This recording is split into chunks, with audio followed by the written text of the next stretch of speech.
If you want to pass GED math so you can move ahead to bigger and better things like college or a better job, maybe joining the military, whatever your goal happens to be, then know that I made this video to help you out. I'm going to walk you through some practice questions and teach you tips, tricks, and strategies to help make math easier, and we're going to get started right now. What is the value of this expression? Please answer without a calculator. Negative 2 times 2 squared plus 3 parenthesis 2 minus 6 parenthesis plus 2 cubed. Please put your answer in the box below. Now obviously you can't really write your answer through the screen, but just let me know what you think the answer should be. So let me give you a chance to pause the video, try this out. If you get stuck, don't worry about it. We're just trying to learn right now. It doesn't matter if you get this right or wrong while we're practicing. Okay, hopefully you had a chance to try this out. And the key principle to understand here is the order of operations rules. All right, please excuse my dear Aunt Sally or PEMDAS. Now, you might remember hearing something about this or seeing this before somewhere, but if you haven't studied this or you've been out of school for a while, then don't worry. Let me give you a really super quick breakdown of what this means. So, PEMDAS, the P stands for parentheses, the E stands for exponents and square roots, the M stands for multiplication, the D stands for division, the A stands for addition, and the S stands for subtraction. Now, even if you have studied this recently and you know what this means, repetition I think is always helpful to hear over and over again what this stands for, just because this is so important for many questions on your test. This just tells us the order that we want to do the operations in below. To break this down, all right, P means parentheses. So I want to start with the parentheses here. So I'm going to start by dealing with what's inside of the parentheses. So let me rewrite this. I'd have negative 2 times 2 squared plus 3 times negative 4. Because 2 minus 6 is negative 4 plus 2 cubed. So what I just did was I took the original equation and I dealt with what was inside of the parentheses and I just rewrote it all. All right, so we're done with the parentheses. So now let's move on to our exponents and square roots. So we don't see any square roots, but we do see several exponents here. So working from left to right here, I have negative 2 times 4, because 2 squared is 4, plus 3 times negative 4, plus 2 cubed. Now what is 2 cubed? All right, well, since we're not using a calculator, you would need to know that 2 cubed equals 2 times 2 times 2. All right, 2 times 2 is 4, times another 2 is 8. So 2 cubed just equals 8. And I'm just breaking this down step by step here for instructional purposes. I should also note that on the test, you don't necessarily need to rewrite this every single time like this. I'm just doing this going nice and slow just to hopefully help you understand this if you haven't studied a lot of questions like this before. So now we've dealt with our exponents, and the next step is multiplication. So let's do our multiplication here. So negative 2 times 4 is negative 8. Now, what about 3 times negative 4? Well, 3 times negative 4 is negative 12. All right, so I have negative 8 minus 12, and then the plus 8 is just going to be left hanging here. So we did our multiplication, we don't have any division, and so now we would do addition and subtraction. And so I'll tell you what, the order that you do the addition and subtraction is not really all that important here. So if you do negative 12 plus 8, that's going to give you negative 4. And so now we have negative 8 minus 4, which gives us negative 12. So when all is said and done, negative 12 is the correct answer here. Match the equations to the solutions. And obviously you won't really be able to write your answers in the boxes through the screen. So maybe if you have a piece of paper handy or something like that, you can write them down on a sheet of paper for now. But let me give you a chance to pause the video and try this question out. And this is a really, really important question for the GED. So if you get stuck on this, don't worry, because we're just going to break it down. So let me give you a chance to try the question now. Okay, hopefully you had a chance to pause the video and try this question out. Like I said, this is one of the most important skills to master for the entire GED test, and if you don't have a good foundation on this skill here, which is solving equations, it's going to be really hard to be successful with the GED test. So I'm going to break this down fairly slowly here for instructional purposes, but just know that once you understand how to do this, a question like this should probably take you 30 to 60 seconds on the test. It shouldn't take much longer than that. So just know that I'm going slow for instructional purposes, but hopefully once you understand how to do this, it's going to be fairly fast to do this on the test. So the name of the game here is solving equations. So I would recommend that you take each equation one by one here, and you're going to solve each equation. And if you're not sure what I mean by solving an equation, let's just look at this x over 20 equals 15, for example. And I know this is tedious and that you'd probably rather be doing something else, but this is really, really important to understand this. So if we just start with this x over 20 equals 15, we want to get this x by itself on one side of the equation. All right, so if I say solve this equation, all that means is you get the letter by itself on one side of the equation. All right, and when it says value of variable, a variable is just another word for the letter right here. Okay, so a variable, we don't know what it is, so we just put a letter. All right, and we have x divided by 20 here. So to get this x by itself, I'm going to have to do the opposite of division. And the opposite of division is multiplication. So I'm going to multiply by 20 over here. So if I multiply by 20, the 20s are going to cancel out. But whatever I do to one side in math, I also have to do it to the other side.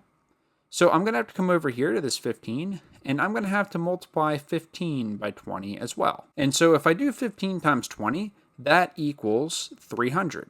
So the solution here for this x over 20 equals 15, it's going to be 300. So let me put 300 in the box here. So now let's do the same thing with this y minus 20 equals 40. So in this case, I have y minus, or not minus 20, it's y minus 22 equals 40. And again, I want to get the variable by itself on one side of the equation. So here we have y as our variable, and now we're subtracting 22 from it. So the opposite operation of subtraction is addition. So if I add 22 here, the 22s are going to cancel out, and that's going to leave me with just y on the left-hand side of the equation. But whatever I do to one side, I also have to do it to the other. So I'm going to have to come over here and add 22 to 40. And the answer to that is 62. So I'm going to put 62 in the box right here. So now I can do the same thing with this equation. So I have 10b equals negative 30. So 10b is really just 10 times b.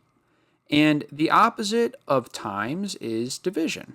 So to get this b by itself, I'm going to divide by 10. Now, what happens when I divide by 10?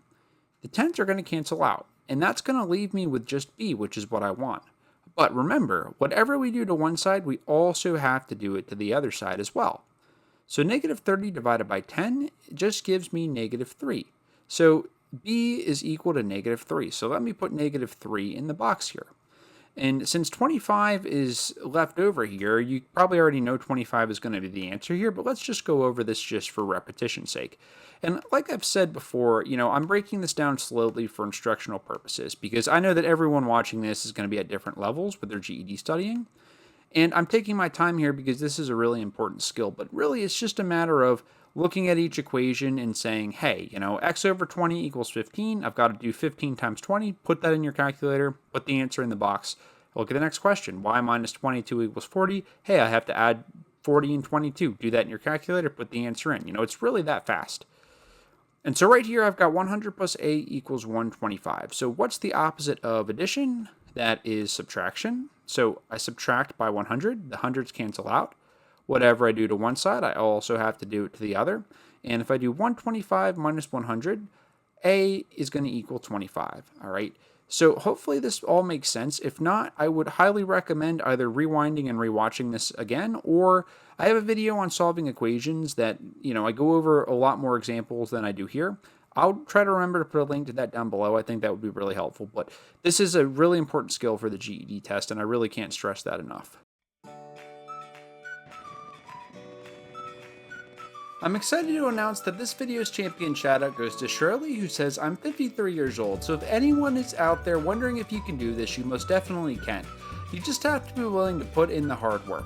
So I just want to wish her congratulations, and right now, if you're watching this, anyone who's watching this right now, know that if you keep working hard and keep working smart, hopefully it won't be too long before you're done too. Janet is borrowing movies from a friend who has 4 different movies: The Dark Knight, Shrek, Transformers, and Groundhog Day. Janet will borrow 2 different movies. How many combinations of 2 movies could Janet borrow? Is the answer A, B, C, or D? So now's your chance to pause the video, try to figure this out, and whenever you're ready, we'll go over the answer. Okay, so for combinations questions, there's really two ways to do them. The first would be to just kind of list out the combinations by hand. So you could say, well, Janet could borrow The Dark Knight and Shrek, or she could do The Dark Knight and Transformers, or she could do The Dark Knight and Groundhog Day. And then you would say, okay, she could borrow Shrek and Transformers, and so on and so forth until you get all the possible combinations written that way. And if you can do it this way and you feel confident and comfortable writing them out by hand, then by all means, stick with that for the test. But the one thing that sometimes people get confused on is that if you list D and S, you would not also list S and D.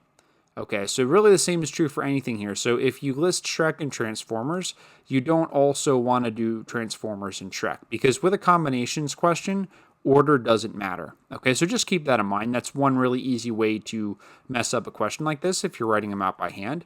But if you feel confident you can write them out by hand, then that might be a good method to use on your test. So the other way to do this is using this formula here. And for most people, I would probably recommend to just memorize this formula right here and do it that way. I think that as long as you remember the formula correctly and you know how to use it and you plug the numbers into your calculator the right way, I think it's an easier way to get the question right than doing it by hand. I think there's a higher chance of messing it up if you do it by hand, but if you disagree and you're more confident doing it by hand, by all means stick with that. And let me know down below if you have any opinions on which way is easier, doing it by hand or with the formula. But again, if you want to use the formula, you'll have to memorize this formula. So that's, I guess, the one downside to using the formula is that they're not going to give it to you on the test. You do have to memorize this. But let me show you how to use this formula. So N is the total number of objects in the set. So up here, that's going to be 4. So N equals 4. Now for R is going to be 2 because R is the total number of choosing objects. So here R equals 2. Now these exclamations, all right, tell me that I'm not just going to put 4 in here for N. This is not just N, this is N factorial, which is a fancy way of saying that instead of just putting 4 in, you're going to do 4 times 3 times 2 times 1. And I don't ever even bother writing the times 1 because that's not going to change anything. So same with this down here. This is R factorial. So I take my R, which is 2, and I want to do 2 times 1, but there's no need to even write the 1. So now let me come in the parentheses here. So it's N minus R factorial. So I do 4 minus 2, which is just 2. 2 times 1 is just 2, so I just keep it the same. And so now I have this set up correctly. So 4 times 3 is 12, times 2 is 24. And 2 times 2 is 4, so 24 minus 4 is 6. Okay, so if you use the formula, this is how you would set it up, and A is the correct answer. Ryan loves the TV show Stranger Things. The table below shows the number of hours each day Ryan spent watching Stranger Things over a 4-day period. And we have Sunday, Monday, Tuesday, Wednesday, and the number of hours each day. And the question says, what was the average number of hours Ryan spent watching Stranger Things on these 4 days? Please place a dot on the number line below for your answer. So this number line actually is kind of hard to read, so if you can't see this number line that well, just try to calculate the answer. All right, if you can see the number line, then imagine where the dot would go, but if you can't, don't worry about it, just try to calculate the answer. So let me give you a chance to pause the video and try to figure this out, and whenever you're ready, we'll go over the answer. Okay, so the way that you calculate the average is you want to start by adding up all of the numbers here in the data set. So let's start by doing 12 plus 5 plus 3 plus 8. And if you add these up, you're going to get 28. Now, what we want to do is divide by the total number of numbers in our data set. So we have 1, 2, 3, 4. 4 numbers here, so I divide by 4. So 28 divided by 4 is 7. So if you got this far and you got 7 as the right answer here, then you did get the right answer. Technically, the dot would go right here on 7, but like I said, I thought this number line would come out clearer than it actually did now that I look at it on the screen. So if you couldn't see the number line well enough, don't worry about it. And if you weren't sure how to get 7, then this is how you do it right here. This is the same process for a mean question. If it says find the mean or find the average, that's two ways of saying the same thing. You add up all the numbers and divide by the total number of numbers like we did here to get 7. If a company has 200 workers and 42 workers earn minimum wage, what percent of the workers at the company earn minimum wage? Is the answer A, B, C, or D? So now is your chance to pause the video, try to figure this out, and whenever you're ready, we'll go over the answer. Okay, so this is the formula that I recommend you use for percent questions on the GED test. And if you're able to just look at a question like this and know how to do the calculation without using the percent formula, that's perfectly fine. But this is what I would recommend for most people to do, is to just memorize this formula right here. And if you put the numbers into the formula and do the calculation the proper way, you should be able to get most of the percent questions right on your test. The exceptions would be maybe if they give you some kind of really hard curveball, creative percent question. That might be a bit harder, but for most questions, you should be safe as long as you put the numbers in the right way. So let me show you how to do that. So for the part, okay, that's always going to be the smaller numbers. So in this case, the part is going to be 42. And the whole is always going to be the bigger number. So for the whole, I'm going to put in 200. So we have 42 over 200 equals percent over 100. And what we're trying to do is we want to get the percent sign by itself on one side of the equation. And there's a couple different ways to go about this. What I like to do is just use my calculator and do 42 divided by 200, which gives me 0.21. So if I rewrite this, I would have 0.21 equals percent over 100. And all I'm going to do is multiply by 100, and it's going to give me the correct answer. And the answer here, if I do 0.21 times 100, the answer is just 21. Solve. Negative 5b minus 5 is greater than or equal to 20. So now is your chance to pause the video, try to figure this out, and whenever you're ready, we'll go over the answer. Okay, so with a question like this, we want to solve for b, and that's just a fancy way of saying we want to get b on one side of the equation by itself. Okay, but the thing is that whenever we're working with an inequality like this one, if we divide both sides by a negative number, we're going to have to flip this around. So if this is a greater than sign, if we end up dividing by a negative number, we're going to have to turn this into a less than or equal to. All right, so if you haven't studied inequalities yet, this might be a little confusing to follow. So let me break this down step by step, and hopefully it'll make more sense. So the first thing I would do here is I would add 5 to both sides here. Okay, so when I rewrite that, I would have negative 5b is greater than or equal to 25. And like I said, we want to get this b by itself here. So if I have negative 5 times b, if I divide by negative 5, the negative 5s are going to cancel out on my left-hand side, and that's going to leave us just with b, which is what we want. But whatever we do to one side, we also have to do to the other. So I have to divide by negative 5 here. And remember, anytime we have an inequality, if we divide by a negative number, we're going to have to flip that around. So when I write my final answer here, instead of being greater than or equal to, I flip that around so it's less than or equal to negative 5. So the correct answer here is C. So one more thing here before we go on to the next question, and maybe you saw this, maybe you didn't, but if you saw this, really good job. Even before we went to solve this here, we could have divided each term by 5, and we could have actually started with negative b minus 1 is greater than or equal to 4. And we could have actually done the question this way. I just didn't want to overload you in case you haven't studied this stuff yet. So that's why I didn't start the question by doing that. But this is a valid way to do the question. And then from there, you would obviously solve for B. And either way, you'll get the same answer. But like I said, I didn't show you that in my initial explanation just so I don't overload you in case you haven't studied inequalities and solving equations yet. But if you saw this move, then really, really good work. Ivy's favorite video game is Sonic the Hedgehog, which she's beaten triple the number of times Rich has beaten the game. Rich also likes Sonic the Hedgehog, which he's beaten twice as many times as Dan has beaten the game. If Dan has beaten Sonic the Hedgehog 3 times, how many times has Ivy beaten it? Please put your answer in the box below. So now is your chance to pause the video, try to figure this out, take all the time you need, and whenever you're ready, we'll go over the answer.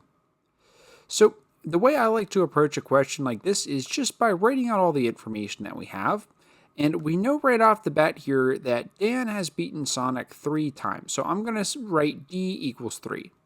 Now, when we look at Rich here, we know that Rich has beaten it twice as many times as Dan. So I can write the equation R equals 2D.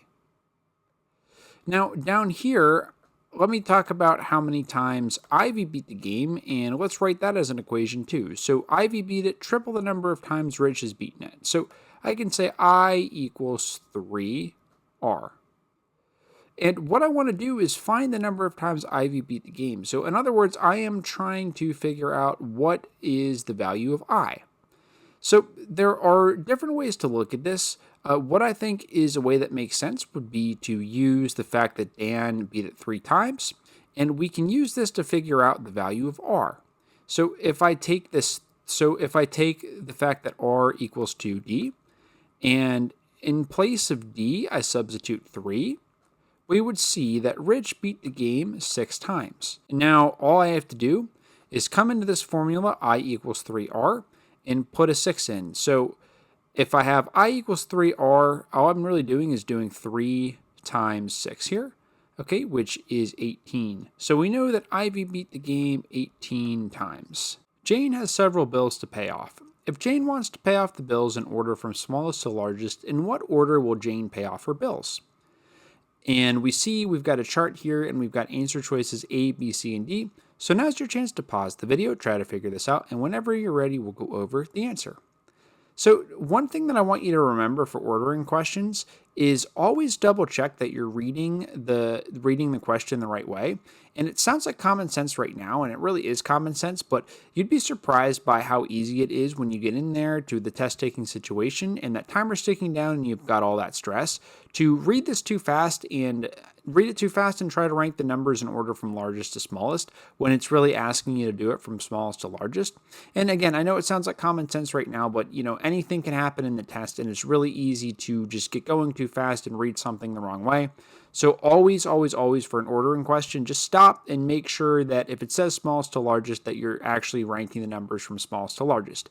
I know this sounds really simple right now, and you're probably just want me to get on with the explanation because I'm taking up your time to repeat this right now. So I'm sorry I'm taking up your time to keep repeating this. I just want to draw your attention to this because it's a really easy mistake to make, but it's also an easy mistake to avoid. So that being said here, we want to go from smallest to largest. So I want to pick the smallest number, which is 80.22. So that's going to be the credit card. So I would do the credit card first here. And the second smallest is going to be 100.56, which is the phone bill. So I would put that next. And then I've got 967 compared to 240. Well, 240 is less than 960, so there would be utilities next. And then last, the hospital bill. So the correct answer here is D. All right, so hopefully this was pretty straightforward, but just remember that tip that on the test that, if you get an ordering question, you're going to just stop and pause and just make sure that you rank the numbers the right way. The champion facts segment of my videos is when I pop out from behind the screen, give you a break from thinking so hard, and answer some random questions from a generator here, just to keep the video more fun and engaging. Some people really like when I do this, some people don't like it, so just let me know down below if you like this or if you think I'm just wasting your time. What is your favorite book genre to read? I don't like stuff that's really over the top with like the blood and gore, but I do like scarier stories. What is a holiday tradition that you like? I'm going to say watching college football. Who is your favorite pet? Well, if you've watched my channel for a while, you've probably seen my cat Tommy in my videos before. What was your first job? I was a cashier at a gas station. Do you fold your pizza? Actually, a lot of the time I do. What is your favorite type of ice cream? I would say a Butterfinger McFlurry from McDonald's. Wait a minute, actually I'm thinking of Dairy Queen. It's a Butterfinger Blizzard from Dairy Queen. Jessica loves the movie Titanic. If Titanic is 195 minutes long and Jessica has watched the first 35% of the movie, how many minutes does she have left to watch to finish the movie? Is the answer A, B, C, or D? So now is your chance to pause the video, try to figure this out, and whenever you're ready, we'll go over the answer. So for percent questions, the formula that I recommend you use is part over whole equals percent over 100. Note that some textbooks say part over base equals percent over 100. Some will say part over whole. I think part over whole is easier to remember, so that's why I recommend you learn the formula this way, but it's up to you how you want to do it. But anyway, the way I would start a question like this is just by taking the information and substituting it into the formula. So in this case, we don't know what the part is. So I'm going to put an X in the formula in place of the part. But the whole is 195 because the whole movie is 195 minutes, right? So I'm going to take the 195 and plug it in the formula for the whole. And the percent is just 35. So I'm going to take 35 and plug it into the formula for percent. And then I just leave the 100 as it is. So I'm going to start by just using my skills to solve equations here. And I want to solve this for X. So you could cross multiply if you want to. That's one way to do this. I think in this case, probably the fastest way to do it, though, would be to just multiply by 195 on both sides. If I do 195, multiply by 195 on the left side of the equation, it's going to cancel these out. And of course, whatever I do to one side, I also have to do it to the other side. So if I do 35 times 195 and divide by 100, all right, I see that X equals 68.25. Okay, so A is the correct answer here. Great work. If you got that, let's move on to the next question. Actually, wait, no, A is not the right answer. So I'm willing to bet there's someone that commented down below and said A is not the correct answer. And if you did that, okay, just know that now I'm going to explain why A is not the correct answer, okay? So if you got this far, first of all, good job because you were on the right track. If you figured out this number, 68.25, you did a really good thing because you're definitely on the right track here. Okay, but this number right here, in this case, this tells me how many minutes she's watched already.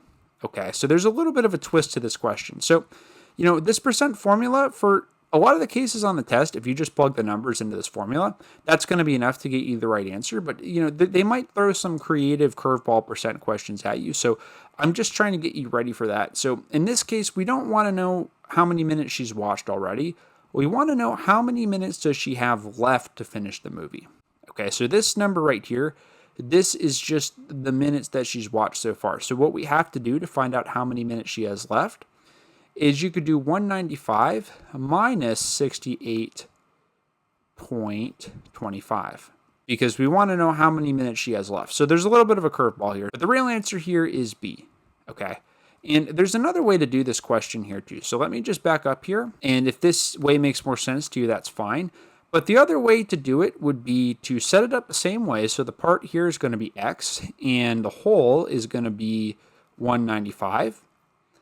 And instead of putting 35 in for the percent, what we're going to do is we're going to come up here, and we're going to do 100 minus 35. So we do 100 minus 35, and we get 65. And then for the percent right here, I'm going to plug in 65. And then if I do this, if I multiply by 195 on both sides of my equation, okay, the 195s cancel out on the left-hand side, and I do 65 times 195 divided by 100. And if I do it this way, what do you know? I get the same answer. I get B as my answer. Justin has his own automobile repair business. The following table lists how long it takes Justin to perform each procedure. Change a drive belt, 30 minutes, change brake pads, 45 minutes, replace a radiator hose, 3 hours, and change a battery, 1 hour. Suppose Justin needs to replace a radiator hose and change a drive belt for a customer. If he charges 24.10 per hour, how much will he charge the customer for his time? Is it A, B, C, or D?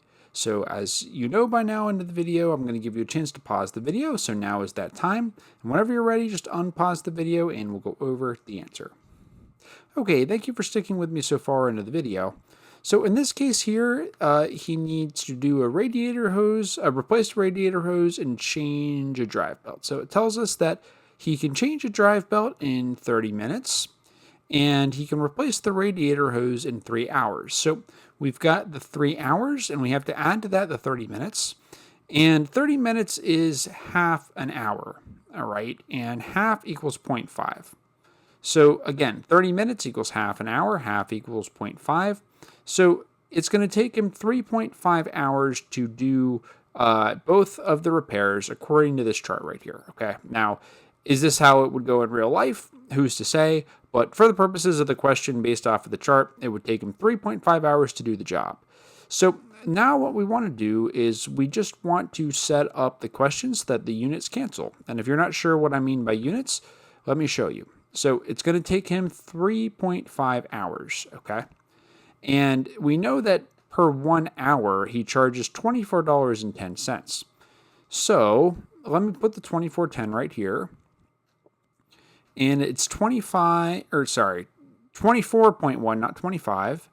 And that's per hour. So that's whenever you see per hour, you can just write that as 24.1 over 1 hour. Okay.